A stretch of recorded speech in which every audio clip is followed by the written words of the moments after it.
Perhatian, kepada para penonton, tayangan berikut ini hanya boleh disaksikan oleh remaja yang berusia 13 tahun ke atas. Baca. Jangan dekat. Mulut lo bau. Udah berapa bulan, Pak? Kamu kan yang ngajak kita ke sini, Dek. Kamu juga yang bilang kalau ini villa teman kamu. Nih, minum dulu, sayang. Hai sahabat RTV CMD pecinta movie. Film yang akan aku bagikan kisahnya hari ini berjudul Keranda Kuntilanak. Film horor komedi ini dirilis pada tahun 2011 dan tentu saja disutradarai oleh abang kebanggaan kita semua, Nayato Villanueva. Menceritakan tentang kos-kosan yang tiba-tiba menjadi seram ketika salah satu penghuninya menghilang. Tanpa basa-basahan lagi, langsung aja kita tidur. Tonton dong.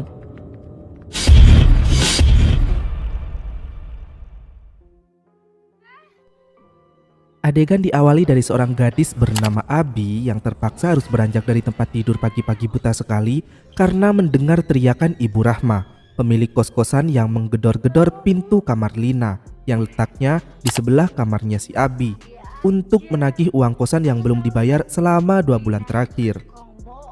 Bu Rahma lalu bertanya pada Abi tentang Lina dan setahu Abi, si Lina ini pergi liburan keluar kota. Tapi Bu Rahma gak percaya dan malah curiga jika Lina orang yang gak bener, sebab seringkali melihat cowok-cowok keluar masuk dari kamarnya pas subuh. Abi meminta izin pada Bu Rahma karena adiknya yang bernama Tasya akan menginap nanti malam, dan Bu Rahma pun ngizinin, kemudian menitipkan kwitansi tagihan uang bulanan si Lina. Setelah Bu Rahma pergi, Abi mendengar suara jeritan dari kamar Lina. Dia yang ketakutan menyelipkan kwitansinya di bawah pintu lalu segera pergi dari sana. Bu Rahma yang sedang asyik menyetrika tiba-tiba didatangi oleh sosok wanita tak kasat mata. Dengan kekuatan supernya, tuh sosok berhasil membuat Bu Rahma menyetrika wajahnya sendiri. Wih, keren gak tuh?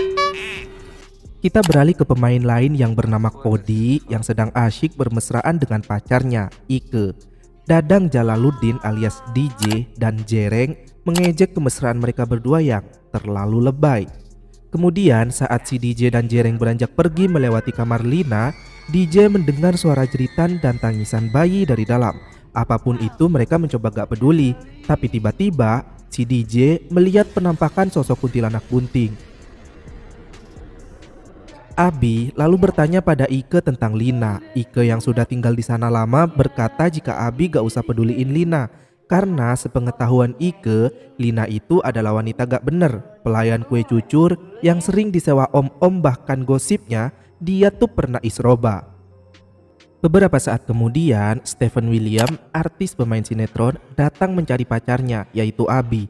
DJ dan Jereng pun menggodanya, bahkan meminta Stephen agar mengajaknya syuting. Tentu saja Stephen mengejek mereka. Di kampus, DJ masih kepikiran tentang suara yang dia dengar dari dalam kamar si Lina. Abi pun berkata jika dia juga pernah mendengarnya. Kodi lalu datang mengacaukan ketegangan mereka. Dan malam harinya saat makan malam bersama, si DJ masih saja kepikiran dengan suara yang dia dengar dari kamar Lina. Lalu suara ketukan pintu membuatnya terkejut. Ternyata dia adalah Tasya, adiknya Abi yang langsung ingin pergi ke toilet. Namun saat dalam perjalanan menuju ke toilet, tubuhnya malah dirasuki oleh kuntilanak bunting, hingga sifatnya yang semula ceria dan murah senyum malah jadi dingin dan pendiam. Tengah malam, Abi yang gak tahu adiknya kesurupan menegur kenapa belum tidur. Ya tentu saja jawabannya klasik, belum ngantuk. DJ yang terus-terusan memikirkan jeritan di kamar Lina jadi gak bisa tidur. Bahkan dia diteror sama si Kunting alias kuntilanak bunting. Untuk berjaga-jaga, si DJ mengambil palu dan langsung menggetok kepala si Jereng karena sudah ngagetin. Kasian, udah Jereng dipukul palu pula.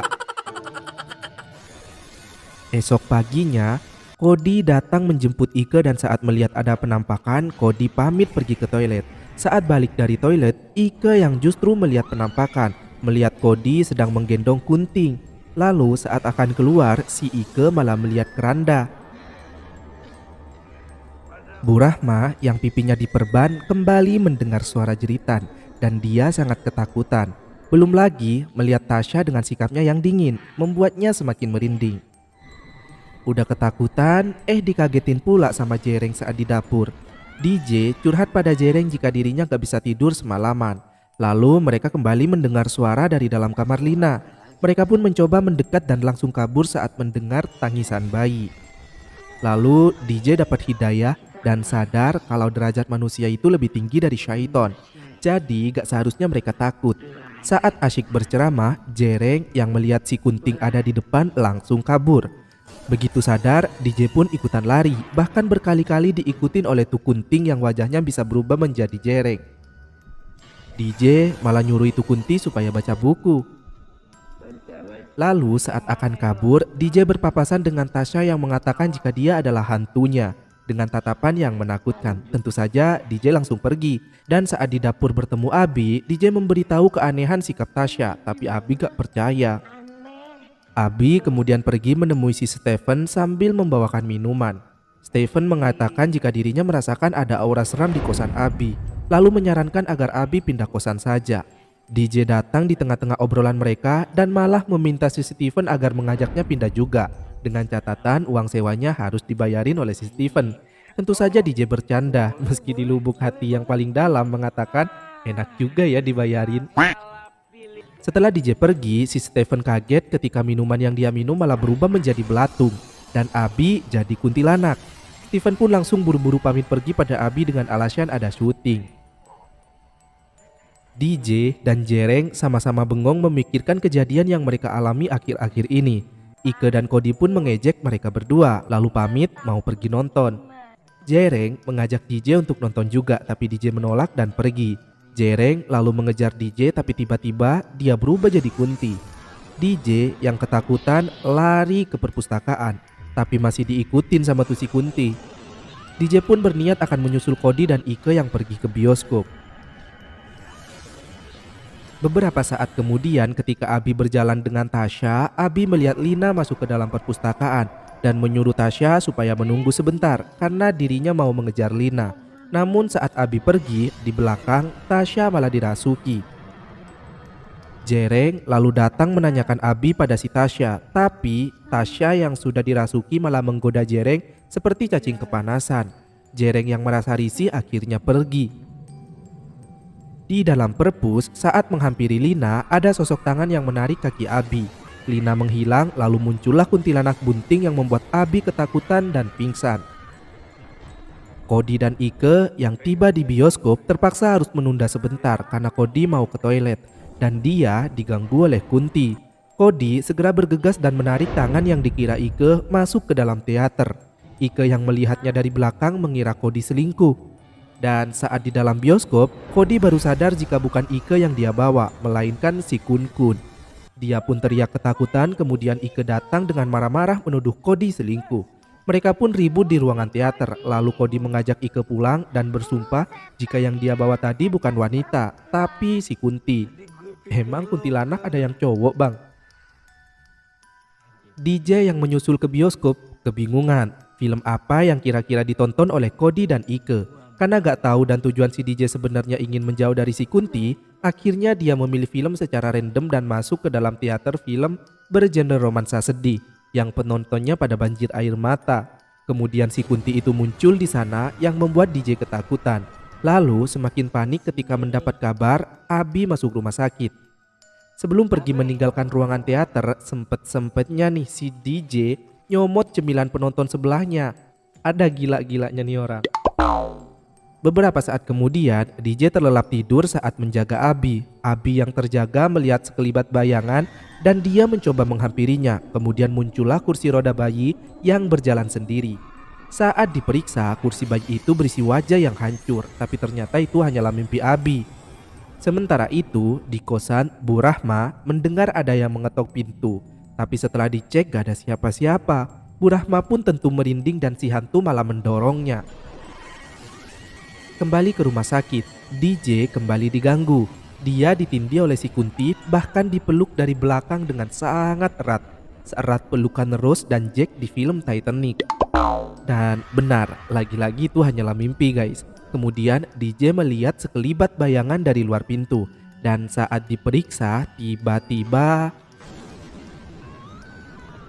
ternyata itu teman-temannya.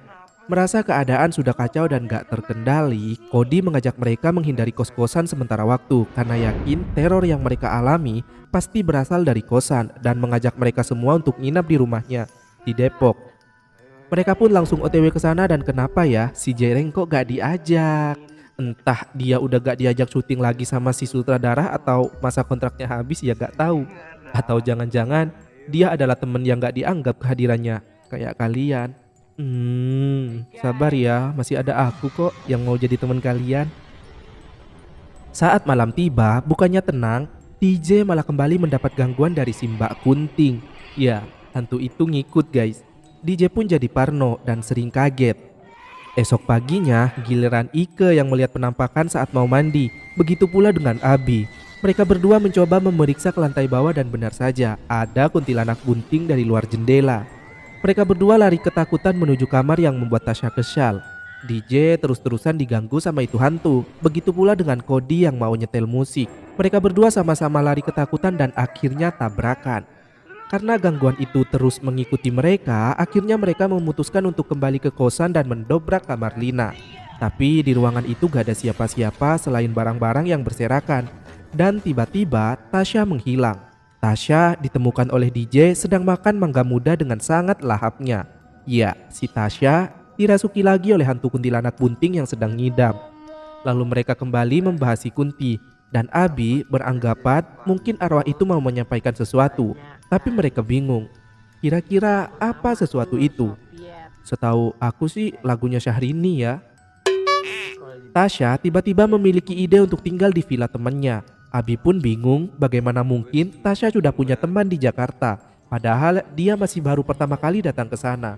Ya tentu saja itu bukan Tasya yang bicara, melainkan si Kunti. Meski aneh, tapi Abi yang sudah gak tahu harus kemana lagi menghindari hantu itu mau gak mau mencoba menerima tawaran Tasya. Tasya pun membawa mereka ke sebuah villa kosong yang cukup besar. Abi bertanya sebenarnya siapa teman Tasya itu. Apakah Abi mengenalnya? Dan Tasya berkata jika Abi kenal, tapi enggan memberitahu siapa dia. Sikap Tasya sangat aneh yang membuat Abi heran, sementara DJ dan Cody malah merinding melihat villa itu. DJ kemudian pamit untuk kencing di semak-semak. Tasya menunjukkan 3 kamar di sana dan setiap kamar muat untuk 2 orang. Tasya berkata jika dirinya yang akan tidur sendirian. Abi masih merasa ada yang aneh pada Tasya, tapi Ike mencoba berpikir positif dan menenangkan Abi. Kemudian Abi melihat sekelibat bayangan, begitu pula dengan Cody. Sementara si DJ yang lagi kencing tadi malah mendengar teriakan dan melihat si kuntilanak bunting memperhatikan dirinya yang sedang buang air. DJ pun lari mencari Cody, tapi dia gak berani cerita karena takut diejek. Kemudian DJ kembali melihat penampakan di kasur dan dia pun lari. Meski ketakutan, DJ merasa dirinya memiliki tanggung jawab untuk menjaga semua teman-temannya karena dirinya lah yang paling tua. Dia memberanikan diri untuk mencegah si Kunti menampakkan wujudnya di hadapan teman-temannya. Tapi tentu saja DJ gak bisa mengontrol itu hantu. Ya suka-suka tuh hantu lah mau muncul di mana ya kan. Pokoknya itu Kunti terus-terusan meneror mereka semua. Esok paginya lagi, Abi yang ingin mengajak Tasya berjalan-jalan di hutan malah melihat kaki tergantung dan mengayun. Lalu tiba-tiba menghilang. Dan Tasya berkata dia gak mau ikut karena malas. Ike melihat penampakan, tapi dia diam-diam aja karena khawatir teman-temannya akan takut. Dia mencoba gak peduli dan mengajak Abi pergi. Saat di halaman, Abi dan Ike merasa aneh dengan sikap Tasya yang berdiri di balkon lantai 2 dengan tatapan kosong. Di dalam, Cody mulai mendapat gangguan. Abi dan Ike sudah tiba di hutan dan baru saja mereka duduk sambil membicarakan Tasya yang kelihatan aneh. Tiba-tiba mereka mendengar jeritan. Mereka yang takut langsung kembali ke villa. Si DJ malah berpakaian aneh sambil membawa peralatan aneh pula. Cody pun bertanya mau kemana dan DJ pun mengajak Cody pergi jika Cody ini benar-benar laki-laki sejati. Cody pun akhirnya ikut dengan DJ ke hutan mencari si Kunti. Tapi di tengah jalan, usai menggetok kepala si DJ, Cody tiba-tiba menghilang. Kemudian sosok tangan menarik DJ, bahkan menampar DJ berkali-kali lalu melemparnya ke sana kemari. DJ yang ketakutan langsung kembali ke villa dan menemukan Cody di dalam kamar. Cody berkata jika dirinya baru bangun tidur. Sontak DJ pun kaget dan malah takut pada Cody. Malam harinya, DJ merasa takut untuk tidur sekamar dengan Cody. Dia mengetok pintu kamar Abi tapi Abi gak mau membukakan pintu. Akhirnya si DJ terpaksa tidur di sofa sambil risih ketakutan melihat Cody. Saat mau duduk, di kursi malah ada Kunti. Lalu melihat Tasya ada di luar villa. Kemudian saat akan keluar dan membuka pintu, Tasya sudah ada di dalam. Padahal posisi mereka di lantai 2. Sementara tadi Tasya ada di halaman. Tentu saja itu gak masuk akal dan membuat si DJ ketakutan. DJ pun langsung melompat ke tempat tidur, tapi si Cody malah berubah jadi Kunti. Akhirnya DJ teriak mengetok pintu kamar Abi dan berkata Tasya jadi aneh. Namun setelah mereka memeriksa kamar Tasya, si Tasya malah terlelap tidur. Kemudian saat mau kembali ke kamar, di belakang mereka muncullah Kunti bunting. Hingga mereka bertiga teriak dan masuk ke kamar Tasya lagi. Cody yang gak bisa tidur karena berisik mencoba ngudut di halaman villa, tapi dia juga didatangi sama itu Kunti. Akhirnya Cody lari ketakutan. Esok harinya Tasya tiba-tiba menghilang, begitu pula dengan Cody. Tasya datang dengan pisau dan pingsan tiba-tiba. Bangun-bangun si Tasya malah heran kenapa dirinya ada di situ dan villa itu punya siapa. Tentu saja teman-temannya merasa heran karena sebelumnya Tasyalah yang mengajak mereka semua. Tasya pun menyanggahnya. Lagi pula dia masih baru di Jakarta dan gak mungkin punya teman, apalagi meminjamkan villanya. Merasa ada yang gak beres, mereka memilih untuk pulang. Tapi karena Ike mengkhawatirkan Cody, akhirnya mereka mencari Cody dulu di hutan. Dan betapa terkejutnya mereka saat menemukan Cody tergeletak di tanah bersimbah sirup marjan koko pandan. Tasya malah dirasuki lagi oleh arwah yang ternyata adalah arwahnya si Lina. Rupanya guys, saat Cody menjemput Ike di kosannya, dia pernah nyasar ke kamar Lina dan melakukan jet-anjet di sana beberapa kali sampai si Lina hamil. Tapi Cody gak mau tanggung jawab karena Lina juga sudah tidur dengan beberapa pria lain.